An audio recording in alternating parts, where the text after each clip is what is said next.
Bismillahirrahmanirrahim. Assalamualaikum warahmatullahi wabarakatuh. Alhamdulillahilladzi hadana li hadza wa ma kunna linahtadiya laula an hadanallah. Asyhadu an la ilaha illallah wahdahu la syarikalah wa asyhadu anna Muhammadan abduhu wa rasuluhu la nabiyya ba'dah. Allahumma fassalli wa sallim wa barik ala Muhammad wa ala alihi wa sahbihi wa mawalah wa la hawla wa la quwwata illa billah. Amma ba'du fa ya ibadallah usikum wa nasibi taqwallah wa ta'atihi la'alakum turhamun. Ma'asyiral muslimin wa zumratal mu'minin rahimakumullah, jamaah Masjid An-Nas yang dirahmati Allah. Alhamdulillah, summa alhamdulillah, hamdan katsiran thayyiban barakan fih. Kita diberikan kekuatan oleh Allah, diberikan nikmat umur, nikmat iman wal Islam, dan nikmat bisa hadir di dalam masjid yang mulia ini dalam rangka menjalankan kewajiban kita salat berjamaah subuh dan diteruskan dengan muzakarah insyaallah nanti sampai waktu syuruk. Semogalah janji Allah melalui Rasulnya yang menyatakan bahwa majelis taklim itu diampuni semua terwujud, amin. Jadi kita termasuk orang-orang yang diampuni sekarang ini. Judul pada pagi ini insyaallah saya bawakan 7 perkara yang bisa menghapuskan pahala kita. Jadi pahala tuh status itu nggak permanen, Pak. Ada 7 perkara yang bisa menghapuskan pahala kita. Jadi mulai sekarang kita harus meyakini bahwa kita ini berpahala. Jangan dalam posisi tidak mengharapkan pahala, harus mengharapkan pahala. Jadi yang saya terangkan 7. Kalau cara-cara waktu nih Bapak mau diterangkan 7-7-nya apa sekarang 2 dulu, entar bulan depan 2 lagi, apa semua? Semua ya. Nah, jadi iya nanti nasi uduknya ditunda jam 9. Agak panjang soal ini. Nah, saya mulai bismillahirrahmanirrahim. Al-Quran tuh punya fungsi banyak. Pertama, dia sebagai petunjuk, huda. Kan sering kita lihat huda linnas, huda lil muttaqin, ya kan? Lalu huda lil mu'minin. Juga fungsi Quran yang kedua, dia sebagai zikr, sebagai peringatan. Inna nahnu nazzalna az-zikr wa inna lahu lahafizun. Kami menurunkan zikr, peringatan, kata Allah. Juga Quran fungsinya sebagai busra. Busra itu bukan Pak Busra RT5, bukan. Busra itu peringatan. Kabar gembira. Busra itu kabar gembira. Jadi fungsi Quran banyak. Siapa yang baca Quran pasti nemuin ada peringatan, ada petunjuk, ada kabar gembira. Nah, di dalam Al-Quran surat Al-Isra ayat 9 Allah menyampaikan, a'udzubillahi minasyaitonir rajim, inna hadzal qur'ana yahdi lillati hiya aqwam. Quran ini, kata Allah, memberi petunjuk kepada jalan yang lurus. Wa yubasyirul mu'minina allazina ya'maluna shalihat anna lahum ajrun kabira. Dan Quran juga memberikan peringatan, memberikan kabar gembira kepada orang mukmin yang beramal soleh bahwa bagi mereka ada pahala. Ajrun kabira, pahala yang besar. Jadi bagi yang hadir di sini saat ini yang sedang melihat saya, dipastikan ada pahala besar. Alhamdulillah ada. Yang amin Pak Chandra doang yang kedengeran. Ya. Paling besar pahalanya. Amin dong. Amin. Dipastikan. Ya, karena ayat ini bilang, bahkan Al-Kahfi, surat Al-Kahfi ayat 2. Qayyimal yunzir ba'san syadidan min ladunhu Quran ini fungsinya sebagai qayyim, berita yang lurus. Ya, untuk apa? Untuk memperingatkan bahwa ada siksa yang pedih dari Allah. Wa yubashshiral mu'minin ladzi ya'maluna sholihati anna lahum ajrun hasanah. Dan juga memberikan kabar gembira bahwa orang mukmin yang beramal soleh dapat pahala yang baik. Jadi dua, ajrun kabiro wa ajrun hasanah. Buat bapak semua di ruangan ini ada pahala yang besar dan pahala yang baik. Nah, cuman ini yang dapat ya. Amin. Gawat ini ayat nih. Jadi ada orang yang bilang gini, saya mah gak cari pahala, yang penting minta ridho. Salah. Pahala itu penting, karena nanti kita waktu mati cuman bawa 2 koper, koper pahala sama koper dosa. Insya Allah yang di ruangan ini koper dosanya kosong. Amin. Ini bener nih. Jadi yang dibawa bapak-bapak sebagai bekal nanti ada 2 koper. Atau kalau mau selamat juga sih, koper pahalanya gede pakai roda, koper dosanya cuma tas pinggang. Nggak ada yang amin. Amin. Iya gitu dong. Jadi gitu ya. Tapi pahala yang bapak dapat sebanyak-banyaknya pahala. Kalau orang Indonesia bilang orang yang banyak pahalanya disebut apa Pak? Pahlawan. Pahlawan itu dari itu orang banyak pahalanya. Ya. Sebanyak-banyaknya itu ternyata nggak permanen. Kalau pahala itu nggak dipelihara dengan baik, dia bisa hilang. Jadi orang dapat pahala nih, beramal soleh dapat, itu jangan GR, nggak permanen tuh. Bisa hilang, bisa lenyap gara-gara ngerjain 7 perkara ini. 1 aja dikerjain, maka dia hilang. Rugi dong. Sampai di akhirat rugi. Kenapa? Ya sama perasaannya dengan begini. Bapak nabung ya di ATM, tiap hari dilihat lagi, ada saldonya. Nabung lagi, ditransfer pakai apa? Pakai M-banking namanya. Punya Iris. Saya nggak punya soalnya. Transfer lagi, besok lihat lagi, ada saldonya. Tiba-tiba hari keberapa ngelihat 0. Gimana perasaannya? Sedih, kesel, jengkel. Begitu pula ini. Pahala kita tabung baik-baik sampai di hadapan Allah, pahalanya hilang lenyap. Falakunana minal khosirin, dia termasuk orang yang rugi. Ruginya di situ. Kerugian dalam konteks pahala dan dosa nggak bisa dirasain sekarang, karena Allah Maha Adil. Dosa dan pahala tuh nggak kelihatan. Seandainya dosa dilambangkan dengan bisul, pahala dengan apa ya, uban gitu, nah kita bisa tahu dong, wah Pak Chandra banyak pahalanya karena banyak ubannya. Tapi yang banyak dirawatnya, wah ini banyak dosa nih. Allah Maha Adil, pahala dan dosa nggak kelihatan. Seseorang nggak bisa dilihat dari pakaiannya, saya begini, wah ini Kiai Haji, belum tentu. Ya itu ya Pak Bambang. Ya, jadi ada 7 perkara yang bisa melenyapkan pahala kita.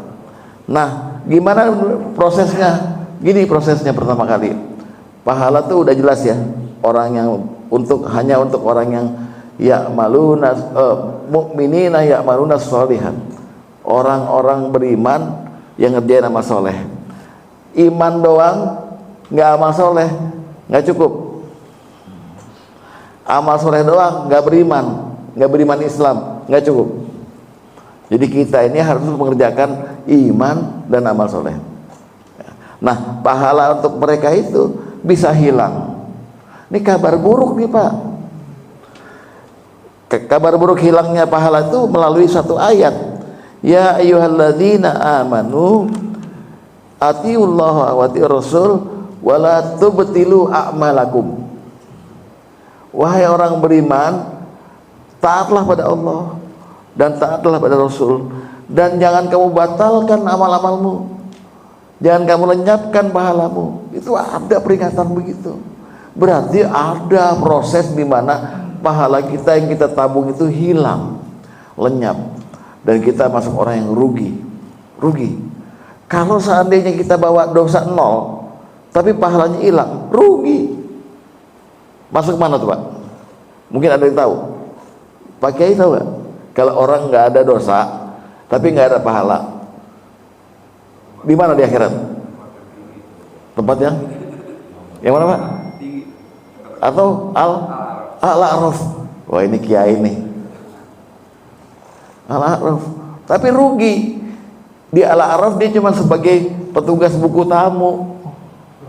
Orang masuk surga, Pak, diisi dulu Pak buku tamunya, diisi. Haji Chandra masuk, dianya di situ terus. Ada 3.000 tahun ya, ada ya. Rugi. Jangan lebih cita-cita untuk mendapatkan tempat di al-a'raf. Raihlah surga dengan modal pahala. Pahala dan dosa, pahala tidak menentukan masuk surga. Yang menentukan kita masuk surga rahmat Allah. Pahala itu hanya untuk status kita di surga level berapa. Kalau macam para rahmat level 100. Amin. Karena yang ngasih tahu Rasulullah, ya, innal jannata mi'atan darajah. Surga itu 100 tingkat. Kalau pintunya berapa? Berapa pintunya? 8. Dia juga yang masuk. Yang lain nggak ngerti soalnya. 8 jawabnya. Pintunya 8, tingkatnya 100. Nah, pahala Bapak itu nentuin di mana? Level 30, level 75. Yang paling tinggi namanya Firdaus. Makanya Rasulullah bilang, kalau kamu minta surga, mintalah Firdaus. Karena engkau akan bertetangga denganku, kata Rasulullah. Mudah-mudahan Bapak bertetangga Rasulullah, amin. Yang di atas tingkat 100 bisa ngunjungin yang di bawah. Tapi ada tingkat 3, nggak bisa ke tingkat 10, nggak bisa. Siapa lu? Ada membernya. Nah, membernya itu tergantung dari pahala yang Bapak kumpulkan gitu. Ya. Nah, pahala itu di pagi ini saya terangkan bisa hilang. Gimana hilangnya pahala itu? Pertama, ada 7 ya. Pertama, pahala kita bisa lenyap karena kita melakukan perbuatan syirik. Musyrik, baik itu syirik besar maupun itu syirik kecil.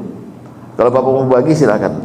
Syirik besar tuh gini contohnya, Bapak menyembah sesuatu yang bukan Allah. Bapak takut sama sesuatu kekuatan yang bukan kekuatan Allah. Saya kasih contoh, pembangunan jalan tol Pamulang Cinere, tengahnya ada jembatan kali Pesanggerahan. Ya Bapak kalau lewat tol tuh nanti ada jembatan kali Pesanggerahan, panjangnya 300 meter. Waktu diresmikan, ngundang kiai untuk doa. Kiai, doa Pak supaya jalannya lancar pembangunannya. Tapi di samping kiai ada dukun nanam kepala kebo supaya selamat. Itulah syirik. Selain berdoa kepada Allah, dia juga minta selamat sama genderuwo melalui persembahan kepala kebo. Itulah syirik besar. Kalau syirik kecil nggak kelihatan, syirik khafi, syirik tersembunyi. Contohnya riya itu memamerkan ibadahnya supaya dilihat. Sum'ah memamerkan ibadahnya supaya didengar. Aduh Pak Ustadz, semalam saya tahajud Pak Ustadz, tahajud paling indah dalam hidup saya Pak Ustadz. 4 sejadah habis saya. Kenapa Pak? Nangis saya. Paling syahdu. Saya kan biasa tahajud tiap hari, tapi yang paling indah malam ini katanya. Bapak lihat orang kayak begitu gimana? Hah? Jengkel gak? Tengil kan? Apa yang mau dia dapat dari itu? Mau dia dapat adalah pujian dari orang yang diceritakan. Itu namanya riya atau sum'ah. Nah, itu semua kalau kita lakukan, hapus pahala kita. Walaupun ada haji tunggang-tungging tiap malam tahajud, kalau melakukan perbuatan syirik pasti hapus. Ini Allah sebut di dalam Al-Quran surat Al-An'am ayat 88. Walau asraku lahabitu anhum ma kanu ya'malun. Seandainya seseorang melakukan kesyirikan, maka kami lenyapkan semua amal-amal mereka, kata Allah. hilang kebaikannya Pak. Tapi nggak kelihatan. Orangnya itu juga, tapi begitu mati kaget dia. Ya Allah, mana pahala saya? Nggak ada. Bahkan untuk orang riya yang pernah riya nih, riya kan cuma sirik kecil Pak, tapi dia sirik juga. Ketika dia mau mengambil pahalanya di akhirat nanti, malaikat berkata, apa kata malaikat? Idhab ilal ladzina kuntum tura'una fid dunya. Pergi kamu kepada orang yang kamu pernah riyain dulu di dunia, yang kamu pamerin dulu di dunia, kamu pergi sana. Wanzur hal tajiduhu indahum jaza, dan periksa apakah dia bisa memberimu pahala sekarang. Coba, Allah marahnya begitu karena disekutukan dengan makhluk. Jadi jangan Bapak memamerkan ibadah di depan orang, percuma. Depan istri, assalamualaikum, waduh, difasih-fasihkan, biasa saja.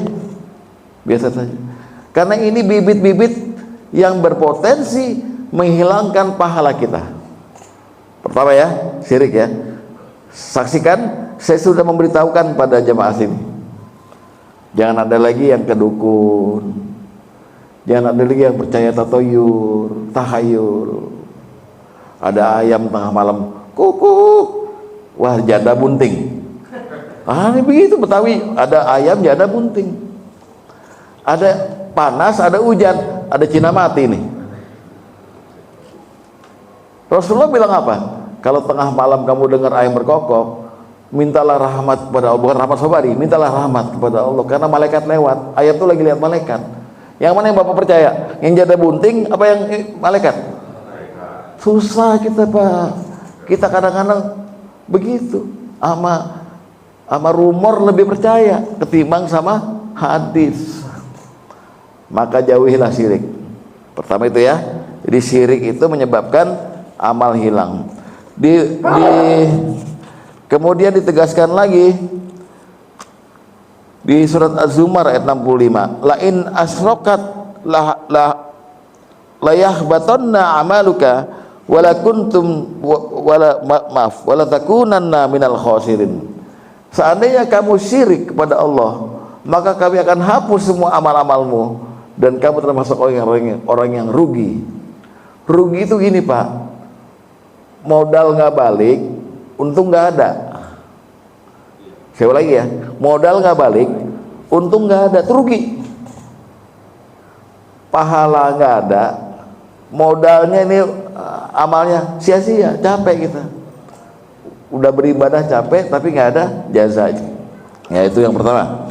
Yang kedua, yang rugi, yang pahalanya hilang adalah orang-orang kafir. Di dalam Al-Quran Allah menggambarkan orang kafir itu dua hal. Pertama, Allah gambarkan orang kafir itu pahalanya seperti debu. Masalul ladzina kafaru bi rabbihim a'maluhum karamad istaddat bihir rih fi yaumi asif.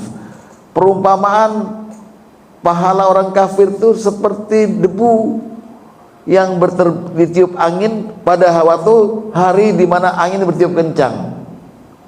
Mereka nggak bisa menguasai lagi apa yang mereka usahakan, nggak bisa cari pahalanya. Pahalanya hilang kayak debu. Bayangkan tuh. Jadi ada debu ditiup angin. Ini pahala kita ditiup angin. Allah yang kasih perumpamaan. Dan perumpamaan yang kedua, orang kafir itu tamsilnya adalah seperti fata morgana. Surat An-Nur ayat 39. Walladzina kafaru a'maluhum kasarabim biki'ah, seperti fata morgana. Tahsabu zama'u ma'an. Dikira oleh orang aus dia air, disamperin nggak ada airnya. Itulah nasib orang kafir di akhir akhirat nanti. Waktu dia di yaumil hisab, dia lihat pahalanya, pahala hajinya, pahala sholatnya segunung-gunung tinggi. Ketika disamperin sama dia, hilang. Yang ngilangin siapa? Yang ngilangin siapa Pak? Diri sendiri. Allah geleng-geleng, enggak, bukan saya, kamu sendiri, gara-gara kafir. Nah, makna kafirnya ada 10. 2 tahun lalu alhamdulillah pernah saya terangkan di sini. Kafir yang 3 itu pelakunya orang-orang non muslim, yang 7 orang muslim sendiri. Seandainya Bapak melakukan 10 hal ini, 1 aja termasuk nasibnya, amalnya hilang. Di antaranya orang kafir yang 3 ya, yang non muslim, orang yang tidak menyembah Allah, yang Nabi panggil lakum dinukum waliyadin tuh. Kan Nabi bilang la a'budu ma ta'budun wala antum mu'abidun. Nah itu kafir itu pertama. Itu di akhirat walaupun berbuat baik kayak apa, menurut akidah Islam tidak ada pahalanya. Contohnya orang-orang non muslim. Jadi sekarang memang ada yang tanya sama saya, bagaimana nasib misalnya seorang Bunda Teresa. Nah, tuh. Kan dia menolong orang di Kalkuta di India, tapi dia bukan Islam, ditolak. Ini bukan saya yang bicara, Al-Quran, Ali Imran 85. Wa may yabtaghi ghairil islami dina fala yuqbala minhu wa huwa fil akhirati minal khasirin. Buka Ali Imran 85. Barang siapa yang mencari agama selain Islam, maka tidak diterima darinya semua amalnya, dan di akhirat termasuk orang yang rugi. Jadi Islam itu tegas, Pak. Maka beruntunglah Bapak yang udah Islam ini. Amin. Semoga tidak jatuh pada kekafiran. Itu kafir yang pertama. Kafir yang 9 yang sekarang neranginnya. Nanti yang 7 ini gimana? Ya kan? Mau tanggung jawab kalau saya lapar, ya kan? Berat ini, Pak, berat. Ya. Jadi ada 10 pelaku kekafiran yang nanti diancam dengan hilangnya pahala. Ya. Dia seperti fata morgana. Memang dia berbuat baik, tapi hatinya kafir. Ya. Yang ketiga, yang hilang pahalanya dari 7 ya, orang murtad. Murtad dari itikat maupun dari perbuatan. Jadi dari hatinya atau perbuatan sudah meninggalkan Islam sebenarnya, walaupun masih sholat gitu. Orang murtad keluar dari Islam, itu semua amal-amalnya hilang. Sebaliknya orang mu'alaf, beruntunglah orang mu'alaf yang berandalnya minta ampun, bejat, tiba-tiba dapat hidayah Allah, masuk Islam, semua dosanya hilang. Seperti bayi waktu lahir tuh. Makanya Bapak kalau mau dosanya hilang, murtad dulu, masuk lagi Islam lagi. Belum sempat masuk Islam, mati lagi. Orang masuk Islam, mu'alaf, dosanya hilang. Rasulullah yang bilang itu. Ya, semua dosanya. Ya, jadi ini yang ketiga, orang murtad. Bapak bisa lihat di Al-Baqarah 217. Wa may yartadid minkum, barang siapa yang murtad di antara kamu, andinihi dari agamanya, fayamut, lalu dia mati, wa huwa kafirun, dan dia tetap murtad, tetap kafir itu, faulaika habitat a'maluhum fid dunya wal akhirah, maka mereka itu adalah orang-orang yang kami hapus semua pahala mereka, baik di dunia maupun di akhirat. Murtad. Jadi pertama apa, Pak? Pertama musyrik, kedua kafir, ketiga murtad. Saya yakin insya Allah tidak ada orang 3 ini di dalam sini. Amin. Nggak ada. Orang yang sanggup ke masjid subuh-subuh itu orang yang beriman, Pak. Fashhadu lahu bil iman, kata Rasulullah. Ya, barang siapa yang menyaksikan orang yang datang ke masjid, rajulan ya'tadul masjidah, fashhadu lahu bil iman. Saksikanlah bahwa kita semua ini adalah orang beriman. Amin. Ya, jangan sampai musyrik, kafir, murtad. Yang keempat, orang munafik. Wah, munafik nih, Pak, jangan sampai munafik, Pak. Munafik itu cirinya gampang kita lakukan. Idza hadatsa kadzab, kalau ngomong bohong. Wa iza wa'ada akhlaf, kalau janji nggak pernah ditepatin. Wa iza tumina khan, kalau dikasih amanat khianat. 3 itu. Bapak lakukan itu salah satunya. Munafik, hati-hati. yang paling enak dilakukan itu yang pertama, idza hadatsa kadzab, ngibul. Dan ngibul itu adalah perbuatan yang cepat menular, cepat beranak. Saya kasih contoh. Saya ditelepon misalnya sama Pak Rahmat Sabari, Ustadz nanti minggu bisa nggak ngisi seperti biasa? Sebenarnya saya bisa. Saya bilang nggak bisa. Wah nggak bisa, mohon maaf. Kenapa Ustadz? Ini saya lagi kambuh. Padahal saya nggak lagi kambuh, cuma pengen istirahat aja. Ditanya lagi sama dia kan, saya udah bohong 2 kali tuh. Nggak bisa, lagi kambuh. Emang kenapa Ustadz? Ini lak-lakan saya lagi ini. Terus udah ke dokter belum? Udah ke dokter. Berapa kali bohong untuk membackup bohong yang pertama. Nah itu bahayanya bohong menular. Jadi orang munafik yang dengan ciri 3 ini, di zaman Rasulullah ada gembongnya munafik. Pak, gembongnya munafik zaman Rasulullah namanya kayak nama kiai Pak. Kalah Bapak. Abdullah bin Ubay bin Salul. Itu yang waktu mati Rasulullah menyolatkan, ditegur Rasulullah, jangan kau sholatkan orang munafik itu. Dia taubah betul.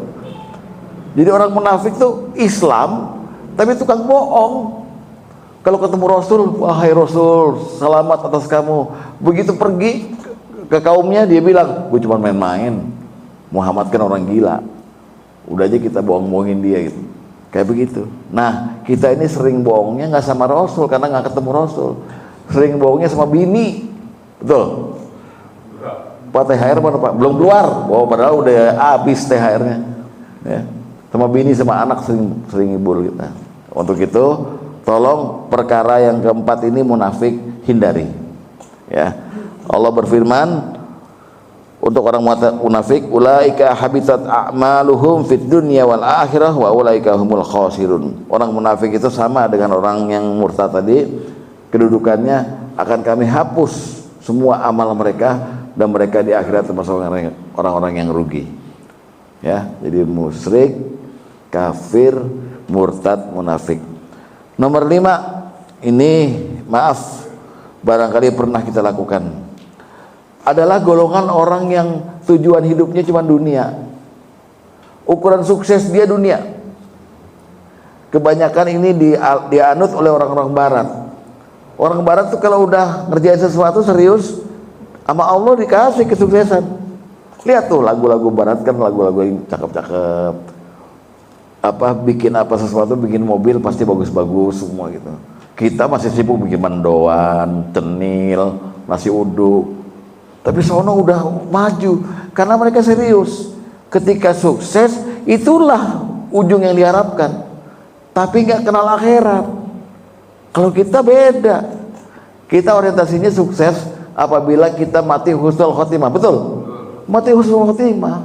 Yang kedua di sana nggak dihisap. Tanpa hisap masuk surga. Rasulullah menginformasikan umatku nanti ada 70.000 yang masuk surga tanpa hisap, molos gitu doang. Ada juga yang dicek dulu, dibersihin dulu. Orang berdosa itu mirip emas murni dikasih logam lain. Kalau untuk balik jadi emas dibakar. Orang berdosa itu kayak ikan pindang, ikan cuek. Bau kan? Kalau untuk harum digoreng dulu. Nah Allah punya penggorengan gede namanya neraka. Gitu caranya masuk surga. Untuk orang-orang yang nggak molos langsung tuh, goreng dulu. Bapak kalau mau cari pengalaman digoreng. Malaikatnya jago Pak, nggak bakal gosong dibalik. Kalau udah harum, baru taruh ke surga. Karena kita nggak mau. Nah orang-orang yang pahalanya hilang mengalami itu dulu, rugi ya. Itu. Nah, ini bisa Bapak lihat di surat Hud ayat 15. Man kana yuridul hayatad dunya wa zinatuha, barang siapa yang pengen kehidupan dunia dan perhiasannya, ya kepengen ya, nuwaffi ilaihim amalahum, kami sempurnakan atas mereka kesuksesannya. Jadi kalau serius mereka, wah pengen dunia, bikin apa serius itu, tapi nggak beribadah. Silakan Allah kasih sampai sukses. Orang-orang barat tuh kadang-kadang udah apa, nemuin kebahagiaan sulit definisinya. Kata mereka, the happiness is like a rainbow. Bahagia itu kayak pelangi, ada barangnya nggak bisa dijangkau. Jadi mereka sibuk terus cari kebahagiaan mana. Sampai di hari Jumat mereka bilang, thank God it's Friday, ya kan? Tejif. Lalu malamnya mabok-mabokan, malam minggunya zina, hari minggunya capek, Seninnya masuk kantor lagi. Itu aja hidupnya. Yang kaya bisa begitu, yang miskin masih seperti itu. Kebingungan. Orang Islam enggak. Orang Islam lapor sama Allah 5 kali sehari. Ya, jadi ini pengennya dunia. Lalu barang siapa yang berkehendak dengan kehidupan dunia dan perhiasannya, kami kasih sesempurna mungkin amalahum fiha wa hum fiha la yubkhasun, dan mereka nggak akan dirugikan. Sukses. Tapi lihat, ulaikal ladzina laisa lahum fil akhirati illan nar. Tapi mereka golongan yang tidak menemui apa-apa di akhirat kecuali neraka. Wa habitan ma sana'u, dan Allah hapus, Allah lenyapkan semua yang mereka usahakan. Wa batilun ma kanu ya'malun, dan Allah sia-siakan semua apa yang mereka kerjakan. Jadi Bapak sekarang kalau punya akidah tuh orientasinya akhirat. Saya kasih contoh. Saya pernah mendengar ada pembicaraan ibu-ibu di MA. Yang satu tanya, "Jeng, anakmu sekarang di mana?" Di Korea. Kan dia lulusan insinyur nuklir, lalu ditempatin di Korea. Bagus ya. Yang satu lagi, oh arsitek. Yang satu lagi, tarbiyah. Yang dua tanya, dapat apa tarbiyah? Nah tuh, segitu hinanya ilmu agama dibanding ilmu dunia. Jadi kita mestinya kepengen kan anak kita jadi kiai, ya kan? Tapi mana ada yang kepengen sekarang di sini coba? Kiai dapat apa? Paling honornya 300. Kalau ceramah betul. Di sini berapa sih honor?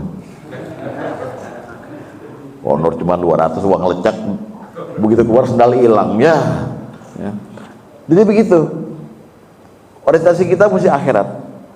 Suksesnya kita itu kalau bisa mampu kita mati husnul khotimah. Nggak dibawa, Pak.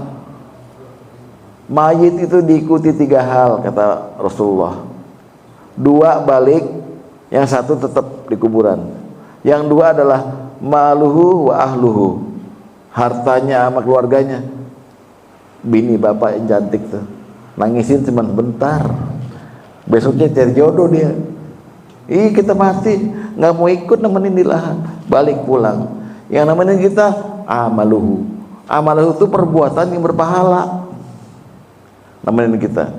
Gelap kuburan, begitu ada amal, kita pernah baca Quran, pernah sedekah, kuburan kita terang kuburan kita. Ya, jadi itu saya pesankan supaya yang golongan kelima ini jangan kita amalkan. Jangan kita cuma bilang sukses di dunia itu kalau punya Fortuner, punya apa, punya rumah di Pondok Indah, jangan.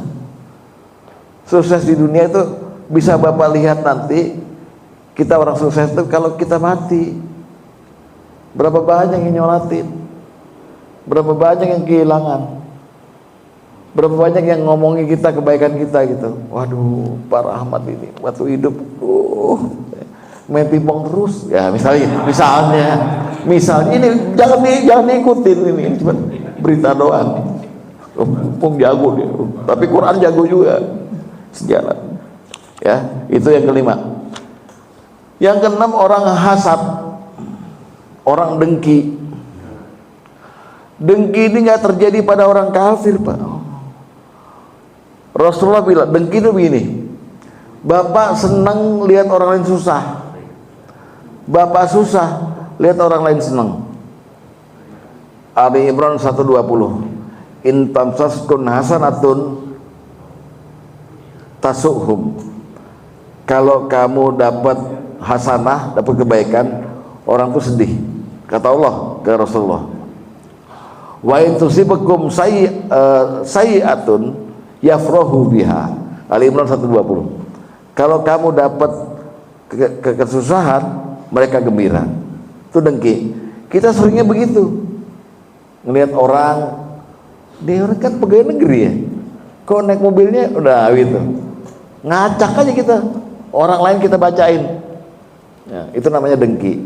Nah, dengki itu nggak terjadi pada orang kafir. Kita sering dengki. Rasulullah kasih info begini. Lil mu'minina arbatun adda. Orang mukmin itu ada 4 musuh. Musuh pertama bukan setan. Musuh pertama al mu'minu yahsuduhu. Orang mukmin lain yang dengki padanya. Hati-hati soal dengki. Rasulullah menginformasikan, iyyakum wal hasada. Jauhilah dengki. Fa innal hasada yakulul hasanata kama takulun narul hatab. Sesungguhnya dengki itu bisa memakan kebaikan, memakan pahalamu. Sepertinya halnya songgok api memakan kayu bakar. Sekali bapak dengki, pahala bapak kebakar, hilang. Dengki lagi kebakar, lama-lama habis. Jadi golongan yang keenam itu jauhi. Jangan sampai kita dengki sama orang lain. Caranya kita supaya jangan dengki sama orang lain, sering-seringlah lihat ke bawah kalau soal harta. Jangan nengok ke atas, karena bisa nimbulin fitnah dengki itu. Wah, ini pasti main tuyul nih, rumahnya gede, main tuyul nih, udah pasti deh, udah pesugihan gitu ya. Kita fitnah orang ya. Nah, terakhir, untung nih ya, saya cepetin dah. Terakhir, ini mudah-mudahan nggak terjadi pada diri kita ya.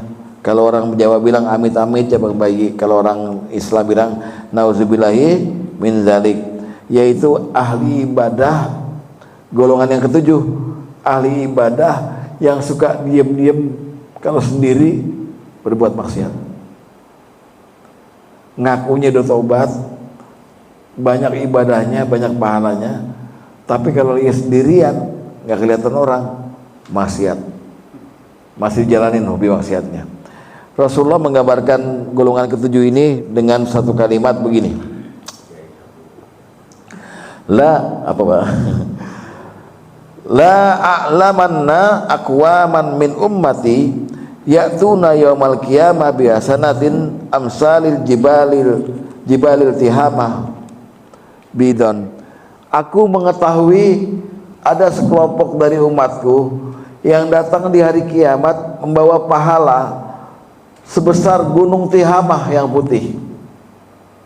Jadi Rasulullah bilang begitu, umatku nanti akan datang ya sekelompok dengan membawa pahala yang banyak sebesar gunung Tihamah yang putih.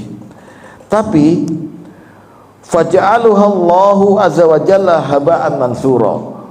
Lalu Allah menjadikan pahala itu seperti debu yang berterbangan. Bayangkan Pak, bawa pahala ke akhirat, Allah cuma berkata kun, pahala itu hilang, pahalanya pada segunung hilang gitu. Lalu ada sahabat nanya, ya Rasulullah, tolong terangkan pada kami golongan yang apa itu, golongan apa itu seperti kayak gitu, bawa pahala tapi pahalanya disentil sama Allah jadi hilang, supaya kami jangan sampai seperti mereka ya. Yang nanya namanya Sauban. Ya Rasulullah, tolong jelaskan pada kami.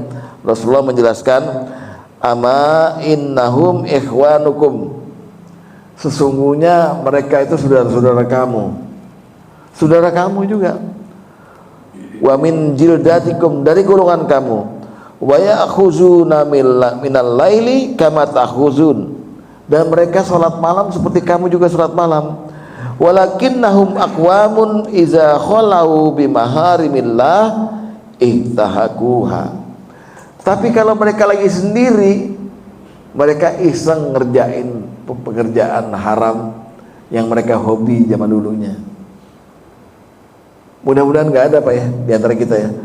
Di masjid kita begini, toto di rumah nggak ada istri, nggak ada anak, nggak ada apa, toto sendirian.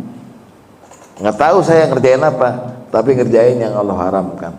Nah, itulah 7 golongan yang kira-kira menurut kepastiannya dalil mereka adalah golongan yang pahalanya akan menghilang di hadapan Allah dan mereka termasuk golongan rugi, yaitu golongan pertama orang musyrik, kedua orang kafir, ketiga orang murtad, keempat orang munafik, kelima apa Pak?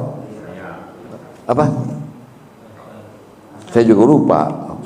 Oh, kelima itu orang yang hidupnya hanya duniawi saja, yang keenam orang hasad, dengki, dan terakhir orang yang kadang-kadang taat, pahalanya banyak, tetapi kalau lagi sendirian maka dia melakukan dosa lagi dan hobi melakukan itu berulang-ulang.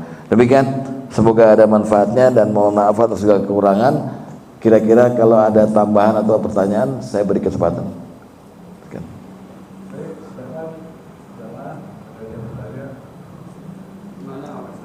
Silakan Pak Ustadz atau Haji. Assalamualaikum. Kalau ada dari kita yang sudah melakukan dari 7 ini, kira-kira bagaimana cara istilahnya tobatnya? Iya, gini Pak, selama matahari belum terbit dari barat, selama Bapak masih ada nyawa di belum nyampe kerongkongan nih, terbuka pintu tobat. Ali Imran 135 mengatakan, walladzina idza fa'alu fahishatan aw dzalamu anfusahum zakarallahu fastaghfaru li dzunubihim. Orang-orang itu sebaiknya kalau dia lagi berbuat dosa ingat Allah terus minta ampun. Walam yusirru, dan tidak mengulangi lagi, itu istighfar dan tobat. Tobat Pak, nggak ada lagi jalan, karena Rasulullah menjamin at-taibu minadz dzambi kama la dzamballah. Orang yang tobat dari dosa sama dengan nggak punya dosa. Jadi itu aja yang bisa jangan dikenang lagi. Makanya ada keluar dari mana Pampers dulu, usah kau kenang lagi sayang. Itu maksud itu. Jangan ingat lagi kalau buat dosa, jangan ingat lagi. Ya. Udah. Buang jadi bukan jadi kenangan, buang saja gitu. Di kita kadang-kadang orang Indonesia ini terlalu songong pada hadapan Allah. Kalau buat dosa udah pernah dulu, udah tobat, tapi kalau cerita lagi bangga dengan dosanya itu. Gue dulu nggak usah begitu, 3 botol gue nggak mabok, 3 botol, tau gak lo? Cap kucing, cap kucing, Manson gue campur tuh, kayak gitu, bangga. Padahal apa kata Nabi, 1 tetes khamar masuk dalam tubuhmu, 40 hari sholatmu nggak saya terima, kata Allah.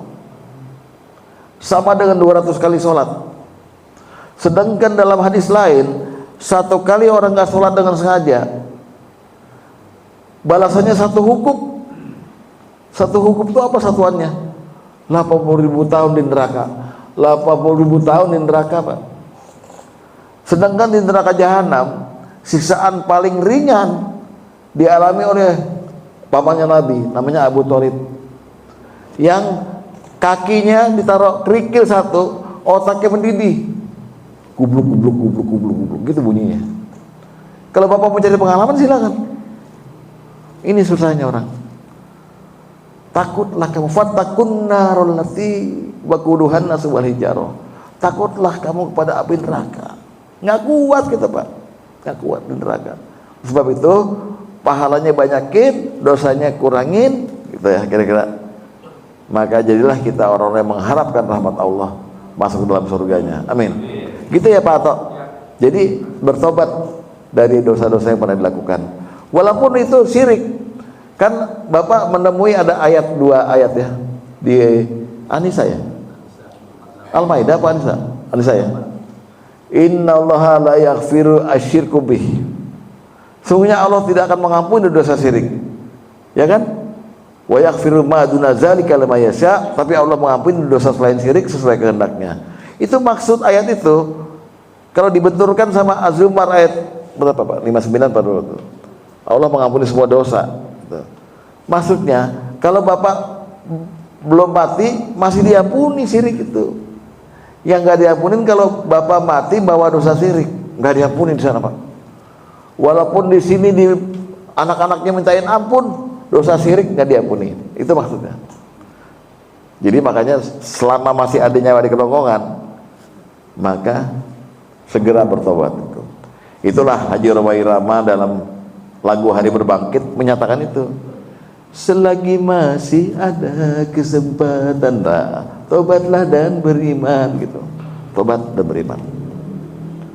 Gitu Pak Tok. Ada lagi Pak? Ya, Pak Haji Chandra. Waalaikumsalam. Kita ini sampai saat ini kan kita suka bohong-bohong kecil lah, bohong kecil. Saya ke teman, ke istri, atau apa gitu. Nah, mungkin kalau kita bertobat istilahnya astagfirullah, itu diampuni. Tapi kita ke teman atau ke istri itu bagaimana? Apa kita harus minta maaf juga gitu? Kita pernah berbohong. Berbohongnya kalau menghilangkan apa haknya, ya haknya kembalikan. Jadi gini, kadang-kadang kita ini jujur, tapi akhirnya jadi apa ya? Jadi korban. Tapi kalau Bapak mau lakukan itu terbaik. Contohnya begini, saya tuh pernah misalnya bohong sama Pak Rahmat itu ya, mengenai apa itu. Tapi bohong biasa kan, bohong kecil ya Bapak bilang. Nah kalau saya berani, saya bilang ke Pak Rahmat, dulu saya cerita sama kamu mengenai ini, padahal bukan itu. Saya maaf ya saya bohong gitu, kalau bisa. Tapi yang repotnya, ternyata yang kita bohongin ratusan orang Pak. Kadang-kadang di terminal mana yang kita nggak kenal, masa kita cari tuh orang. Makanya kita hanya berharap ampunan dari Allah dan kita sedekah. Kita doakan orang yang kita bohongi itu mendapatkan rahmat Allah, mendapatkan ampunan Allah gitu. Begitu. Sebagaimana Nabi pernah ditanya, saya pernah punya kesalahan sama orang tua saya, tapi keburu meninggal saya belum minta maaf. Apa yang saya lakukan? Ya datang aja ke sajadah, lalu mintakan ampun untuk mereka. Itulah kafaratnya. Jadi kalau Bapak mau lakukan silakan. Misalnya bohongnya sama istri, anak, makan kantor itu, datengin. Jangan pas lebaran, datengin aja. Kan bingung, ada apa kesini? Enggak, saya dulu bohong gitu kan. Enggak apa-apa, dan itu berpahala Pak. Karena ingin membersihkan diri. Tapi secara general aja. Karena udah nggak tahu lagi berapa kali bohong sama siapa aja. Akhirnya kita bingung sendiri kan. Daftarnya. Udah daftar ke 200 baru siapa lagi ya, kalau saking bohongnya itu. Jadi secara general datangi orangnya, saya mungkin pernah bohong sama Anda berapa kali gitu, saya minta maaf ya. Bapak kok ngomong gitu, kenapa Pak? Saya udah mau mati gitu misalnya. Ya didramatisir supaya orang itu mau minta apa, pemberi maaf gitu. Cuman itu Pak yang bisa dilakukan, karena agama nggak menuntun sampai situ. Karena orang yang dibohongi, kalau dia tahu dia dibohongi, sakit hati Pak. Iya kan sebenarnya gitu ya. Kok dia ngomongnya begitu kan gitu kan. Akhirnya terjadi yang namanya al-adawah, permusuhan. Oleh sebab itu, kalau Bapak ingin menghalalkan itu, lebih bagus kalau memang daftarnya cuma sedikit, datangi memang. Saya pernah bohong nih. Dulu bohong apa ya? Dulu kan saya bilang bini lo nggak bakal gue taksir, ternyata gue naksir sama bini lo gitu misalnya gitu Pak ya. Paling kan dibacok ya misalnya. Jadi masalahnya dulu lihat Pak, kalau berat jangan terlalu jujur. Maka yang bisa Bapak lakukan kafaratnya, minta kepada Allah supaya dosa-dosa orang itu diampuni, dan Bapak minta ampun pada Allah atas kebohongan, sifat munafik yang ada pada diri Bapak. Itu aja. Kalau misalnya bohongnya bohong kecil, ya silahkan jujur gitu. Ya, begitu Pak Haji. Kenapa? Iya. Ya itu ya warteg Pak ya. Nah kalau itu kan masalah harta, saya pernah alamin juga Pak. Karena itu dia punya tempe itu enak garing gitu. Saya makan 3, ngaku 1. Di wartegnya saya tanya, ibu kemana? Ini yang punya bukan dia lagi, itu udah meninggal. Rumahnya di mana? Nggak tahu. Nah bingung kan? Agama menuntun maka kita memberi sedekah senilai TP itu dikali-kali bunganya lah berapa, sedekahkan untuk menutup itu. Ya memang begitu Pak, ada masalah dalam bohongin ya. Gitu. Ya Pak Haji. Ada lagi? Jika tidak ada, mari kita tutup dengan doa kafaratul majlis. Subhanakallahumma wa bihamdika asyhadu an la ilaha illa anta astaghfiruka wa atubu ilaik. Demikian, wassalamualaikum warahmatullahi wabarakatuh.